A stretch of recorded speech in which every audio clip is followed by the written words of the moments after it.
Monique, why is she canceled? Gotcha. I had to revisit that because it was like, it didn't make sense to me, babe. I'm like, so what did she do? She said something you didn't like? So she didn't work for 13 years after that? Right. And then I know Tyler wouldn't support that. He never told nobody not to work with her. Tyler Perry? Yeah. When I talked to him, he was like, nah, I never told no one not to work with her. And I said, but you Tyler Perry, and you never told anyone to. In a game, this the money game.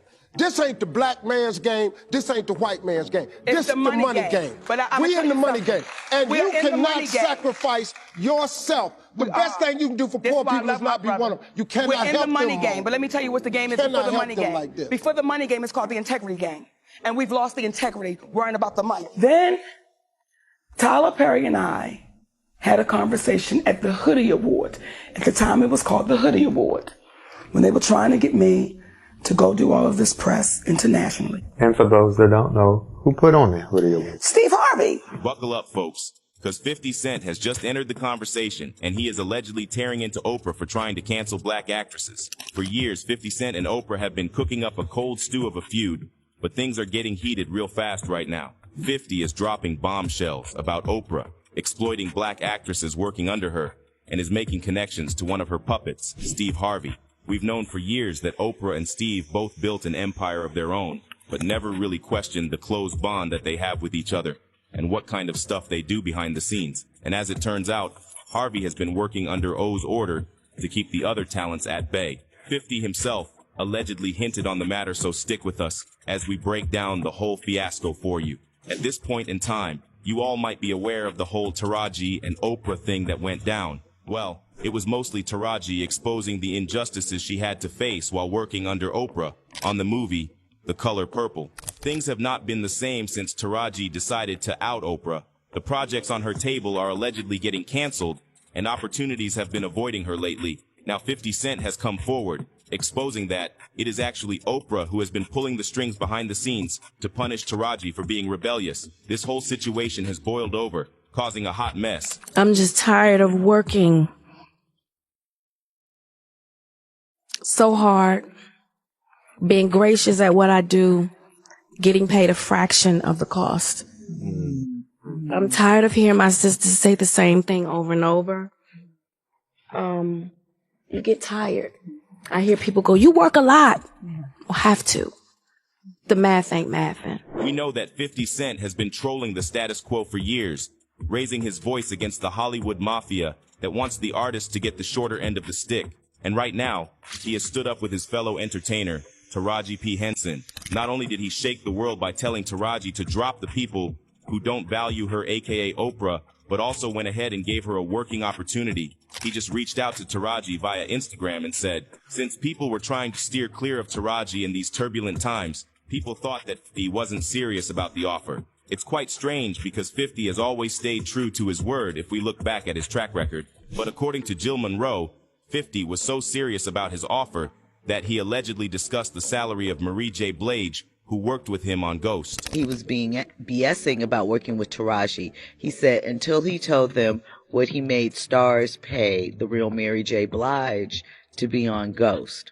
And, you know, tomorrow's Mary's birthday. Shout out to Mary, Capricorn. How much did he pay her? So Mary is being paid, allegedly, $400,000 per episode, which is over $200,000 more per episode than Taraji was receiving on Empire. You might be wondering how badly the film performed for 50 to go to such lengths to help Taraji. Well, Forbes reported that all the press releases have been focused on the low paycheck and the difficult situations the actresses have dealt with. It was noted that the film in all its glory was actually muted and not considered for award shows, allegedly due to all the backlash. The film missed a nomination for Best Motion Picture, Musical, or Comedy at the Golden Globes, which was deemed a snub by some. Fantasia Barrino and Brooks both secured Globe nods for their performances, the only nominations for the film, though neither won their respective categories. In addition to that, after its strong Christmas box office opening, The Color Purple ranked 4th at the domestic box office in its first full weekend from Dixbar 29 to Dixma 31. With $11.7 million in gross ticket sales, it fell to 7th in this past weekend's box office ranking with just $4.7 million. The film, which has grossed $54.6 million to date, reportedly cost $90 million to produce, and an additional $40 million to market. Despite the lackluster box office performance and award show snubs, The Color Purple has been met with strong reviews. The film scored an 87% rating on Rotten Tomatoes, with Variety critic Peter DeBruge stating the film feels even more monumental than Steven Spielberg's 1985 adaptation of Alice Walker's Pulitzer-winning The Color Purple novel, which projected as if Taraji and the cast's comments did that, but it was just karma biting back Oprah's behind. Just check out these reviews. Once I heard about it, I thought it was a money grab, but once I found out that it was a musical, it confirmed for me that it was exactly that for Oprah and her white producer friends. As much money as Oprah must have made off of this one story alone, there should have been no reason for Taraji to almost walk away from this movie just because she wasn't going to get paid enough. There was lots of money made off of the book, the 2 Broadway shows, and the 2 films. I love Danielle, I love Fantasia, and I love Taraji. However, I don't love that Oprah and her white producer friends are making money yet again off of this story. And it's based on Black trauma. And when someone shows you who they are, believe them. So now Media Takeout is saying, oh, the movie is currently flopping in theaters badly because of the negative press surrounding treatment of black actresses. No, that movie was going to flop regardless. And the reason why I was going to flop regardless is because we are not the same black people that our parents were. We are not the same black people that our parents were. We're not falling for that bullshit. Okay? The old trope of, oh, the black man ain't and he's oppressing black women. It ain't going to work in this day and age. Because we know better. The only people that's oppressing you is the studio that didn't want to give y'all no dressing room. And I don't even think that can be considered oppression. Because you still got paid. It's important to note that during press interviews, the celebrities involved have to rave about the film so that the audience is compelled to watch it. Now, it wasn't that Taraji and the cast did not rave about the film. It's just that when the reality of BTS hit the news, it may have contributed to the reasons why the audience didn't want to see the film. The insiders have revealed that Oprah is coming to get Taraji for causing such a huge mess for her, and Oprah plans to punish her for it. It's not surprising, as Oprah has a history of making everything about herself and not admitting her wrong decisions. You remember Monique, right? Taraji just went ahead and unveiled the reality of how badly Oprah treats the celebs working under her as a whole. In her interview with SAG-AFTRA, she revealed that as a black woman, she has to fight hard to get roles and even harder to make the project successful. And at the end of the day, her paycheck contains just pennies compared to how much work they put in. It was in her vulnerable state that Taraji spilled the tea on how Oprah had initially offered her an insulting amount in the name of her salary, and she was ready to walk out if her zeros didn't increase. At the end, she also revealed that she hasn't seen a raise in her pay since 2018, when she starred in Proud Mary. After scoring so many accolades, Taraji explained that since she didn't have much power, she swallowed a bitter pill and had to continuously take a hit on her ego for that. It was tough because I had to check it every day on that set. I had to check it because it would rise up in me and I would...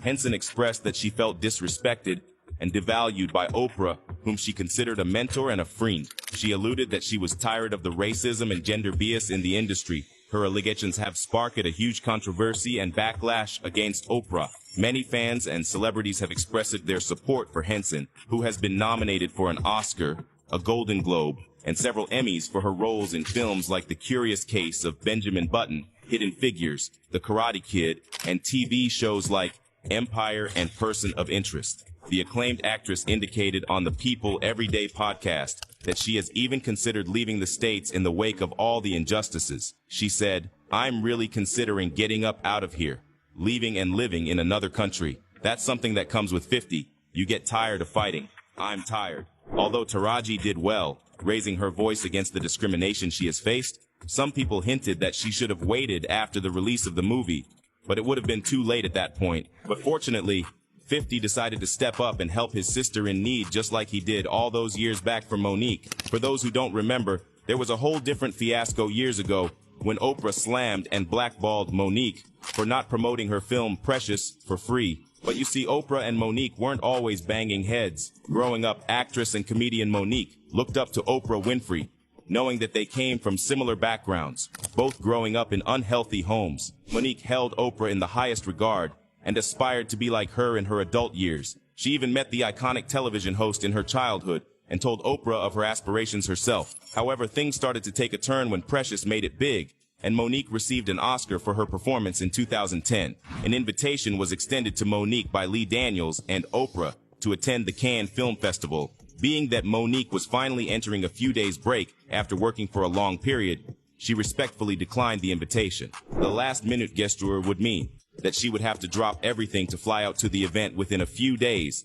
and what she needed was to spend time with her family while she could. Moe revealed that promoting the movie at the film festival was not in her contract, and she wasn't getting paid for it.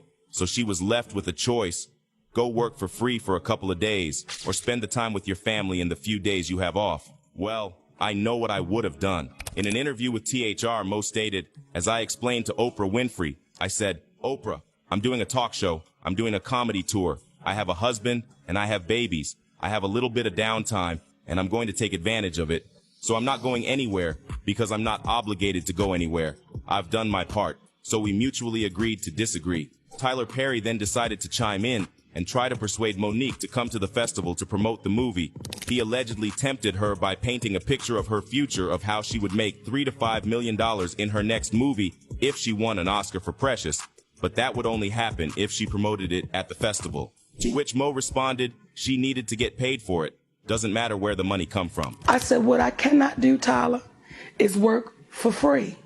I've done what I was supposed to do. I cannot go overseas and do this for free, Tyler. So then he goes on about his spiel, you know. I said, well, listen, you can write me the check for me to go overseas. I don't care where the money comes from, but I'm not going to do it for free. He says, well, I don't believe in giving money away for free. I said, I don't believe in working for free, so we're on the same page. Tensions increased as a result, and Monique had an official stamp on her record saying that she is difficult to work with, which was the start of the downfall of Moe's career. She was now officially blackballed, blacklisted, however you want to call it. After some time went by, though, Moe revealed that director Lee Daniels actually reached out and apologized for playing a role in the downfall of her career. And get this, then Tyler Perry reached out and admitted his wrongdoing, claiming that he will make things right and pay her an adequate amount of money compared to the mere 50 grand she got for playing her role in Precious. But she wasn't interested in money. All she wanted from Tyler is for him to clear her name, setting the record straight. Funnily enough, she never heard from him again after that. Monique does claim to have recorded Perry's weak apology and that she could release it at any moment if she wanted to. Now, if that's true or not, nobody knows. But if that recording ever gets released, there will be one hell of a storm. After some time, Monique received a call from her friend Oprah. The television host disclosed that she was set to interview Monique's brother in an upcoming episode. Knowing that this family member had treated Mon inappropriately in the past, Oprah informed her that if she didn't want her to, she would cancel the interview. With the understanding that it was an interview with just the brother, Monique gave her blessing to proceed with the show. It was all good till the commercials started rolling with not only her brother, but also the appearance of her parents who had scarred Monique for life. The most disturbing part was that Oprah was intentional in everything she did, because according to Mon, the reason why that means so much is because in the conversation we had about my brother, we then went deeper. And we began to talk about our relationships with our mothers. Despite all the red flags, Monique wanted to give Oprah a chance to explain herself, and she tried every possible connection to get in touch with her, but the evasive star had just disappeared on her. In response to that, the Parker star revealed that she later took a moment at a party itself in front of everyone to address their rift, which led to Winfrey making lame excuses that she was unaware of the fact that her parents would be on the show.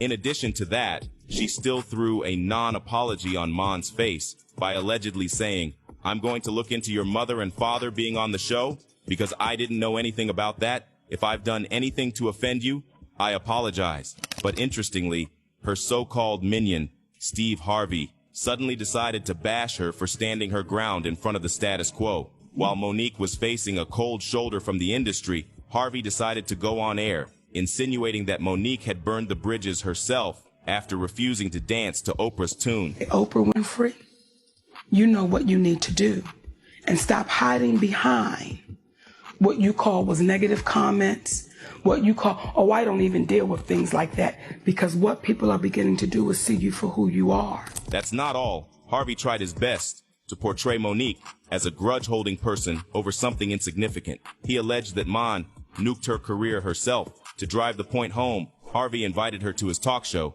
in an attempt to manipulate her story by painting her as a villain. Well, Monique had her claws sharpened, and the first thing she did was call out Harvey for his misleading comment about her following the previous controversy. She said, and when I heard you go on the air and you said, my sister done burnt too many bridges, and there's nothing I can do for her now. Steve, do you know how hurt I was? Now that wasn't the only thing Mon was hurting about. Mon revealed in her discussion that Harvey had taken her side in private, but flipped the switch when the camera started rolling. We got labeled as difficult because I said one word, and that was no. Now, I said no to some very powerful people. I said no to Oprah Winfrey. I said no to Tyler Perry. I said no to Lee Daniels. And I said no to Lionsgate. And the difficulty came in. Fast forward to 2018, and Monique urged her fans to boycott Netflix for gender and racial bias, alleging that the streaming giant lowballed her by only offering $500,000 for a comedy special, significantly less than the millions Amy Schumer and male comedians such as Chris Rock and Dave Chappelle received. Harvey then told Monique he had a problem with her boycott because she never gave people a point of action and wasn't specific as to whether she wanted her fans to drop their subscriptions or pick up signs, which is a really bogus argument. But Harvey was on a mission and started claiming that the average person couldn't relate to her complaints. Monique didn't back down and claimed that everyone in the industry knew she hadn't done anything wrong, but no one came forward to stand by her. When you called me with the morning show on the phone, I said to you, Steve, my family is suffering behind this. And y'all know I did nothing wrong. Y'all know my husband did nothing wrong. But none of y'all in real time,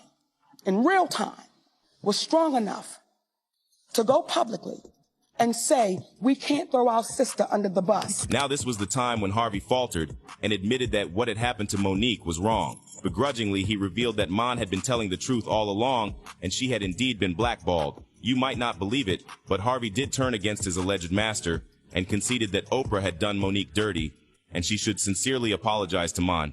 I'm going to then ask them would they say it publicly for the benefit of everybody so you can get the release that you need. Then I'm going to ask you to tell these people and apologize for some bashing you done. I know you don't think you did none, but you did. And when everybody can come to that, then I think there's a chance for us to move. And for a good measure, Steve slipped in a slight diss, insinuating that Mon didn't understand the workings of the industry because she allegedly felt so strongly about her racial identity. For those who don't understand, Harvey was trying to imply that Mon was acting greedy and calling out black discrimination, which was putting all of them in a very bad light. This the money game.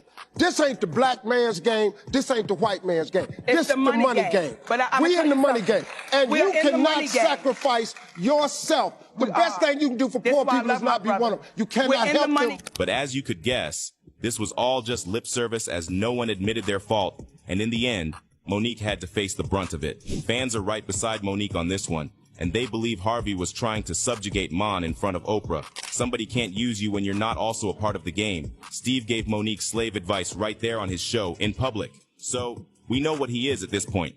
Forget Oprah. Cancel. This is where 50 came in. He just swept Mon of feet when she was surrounded by people who were dead set on making it look like she was in the wrong. 50 Cent took to his Instagram and fired a few posts. He explained that he had gone to see one of Monique's stand-up shows and he left in a trance afterwards. He expressed that he really wanted to get Mon to work for him because her talent was rare. Not only that, he explained that he didn't believe in cancel culture and wanted to see Monique win on the bigger stage soon. But unlike Steve, 50 made good on his words. The word on the street is that he openly promoted Mon on his platforms so that it would make her money in the long run. He went a step further and called for Perry's and Winfrey's apologies, writing, "I'm sure Oprah Winfrey and Tyler Perry would not want to continue to allow their influence to damage a Theralmo worldwide career, and this has gone on for way too long. So now would be a great time to apologize because I'm going to put her back on. I don't miss." 50 wasn't just going to sit tight after firing posts. He talked about Monique being blackballed boldly in an interview with CTG. He then dropped the truth bomb explaining that Tyler Perry had no hand in making Monique go broke. Doesn't need a genius to understand what 50 is alleging. Monique, why is she canceled? Gotcha. I had to revisit that because it was like, it didn't make sense to me, babe. I'm like, so what did she do? She said something you didn't like? So she didn't work for 13 years after that? Right. And then I know Tyler wouldn't support that. He never told nobody not to work with her. Tyler Perry? Yeah. When I talked to him, he was like, I never told no one not to work with her. And I said, but you Tyler Perry, and you never told anyone to work with her. Back in the day, when TMZ caught up with Empire actor Terrence Howard, who worked closely with Daniels on his hit Fox TV show, and knew all 3 targets of Monique's blasting. He allegedly took Monique's side. It was really surprising, as it could have landed his own job in real trouble. He told the paparazzi that although he is cool with everybody, but he feels that Monique has proven her worth time and again, not to mention she earned an Oscar for it as well. He claimed that Monique was a talented comedian, and he respected her opinion on the matter. Keke Palmer also shared her own story about various ways the industry had tried to make her go under. She went on to her Instagram and expressed that the industry is really competitive, and they all have to fight against all odds to keep themselves afloat. Keke explained that the privileges they have got are not worth the work they have to put in. A part of Keke, legendary actress Viola Davis, also made similar claims that even though she has a string of accolades in her resume, she is still not paid the same salary as some of her fellow white actors. They all came out of Yale. They came out of Juilliard. They came out of NYU. They had the same path as me. And yet, I am nowhere near them, not as far as money. Additionally, in a 2016 interview with Variety, the award winner, Monique questioned the value of trophies like her Oscar when she and other black women aren't being paid fairly for their work. She claimed that the accolades are really irrelevant to the payment the entertainer receives. It's just a trophy. She inquired that the media should start asking important questions like, why is there such a pay gap? If there's a black film coming out and it's an all-black cast, why is it that it's a low-budget film? She explained that some of the offers she received are less than what she got 11 years ago, and that was before she won the Oscar. Although Cat Williams didn't really react to what happened with Monique, he decided to raise his voice against the injustices Taraji P. Henson had to face. He expressed that he was heartbroken over the type of hurdles Taraji has had to face, even though she is at the top of her acting game, and the higher-ups won't find an actress as good as her. We should be ashamed. But this is a country where we don't pay the teachers, and then we say the kids is the most important thing. You can't have both of them. This is what period of time it's in. It's the period where the victims get to say, they've been hurting me for a long time, and I just ain't said nothing. Not many of you know that the rapper had his own woes with Oprah Winfrey from the time when he was an upcoming rapper, since he had a troublesome past with violence and whatnot. He wanted to be featured on Oprah's talk show. Back then, it was the sole platform for people who wanted to get exposure in the industry. But when the news reached Oprah, she allegedly banned him from coming on her show. And she says, okay, we agree not to agree on those topics. Yeah, because you had a little feud, well, a long-standing feud, right? For a while in the whole hip-hop culture and stuff. You know what it was like? I see her show, and every time she make mention of what she felt like was wrong with hip-hop culture, it was something that was on my album that was the largest debut in hip-hop album. And because it's a platform that, you know, you would see the A-lister, I didn't want my audience to misinterpret me like I wasn't an A-lister or wasn't worthy of being there with, because of the content. Let's not forget that at one time, Dave Chappelle had to appear on the Oprah show after rejecting a $50 million deal with Comedy Central and going off to Africa for his own safety. In the interview, Dave revealed that there were some shady things that came with the deal, and he wasn't comfortable with it, so he turned it down. But while he was saying all of this, Oprah kept interrupting him and forcing him to admit to having some form of mental illness. But thanks to his profession, he had a habit of thinking on his feet and was able to get out of there after countering Oprah. She allegedly didn't give up on framing Dave as unstable and tried her best to edit the footage so that it would appear otherwise. So what do you guys think? Let us know in the comments down below. If you like this video, click the subscribe button and hit the bell icon to be the first to see my next video. I post updates like this every week where I uncover the secrets of your favorite celebrities.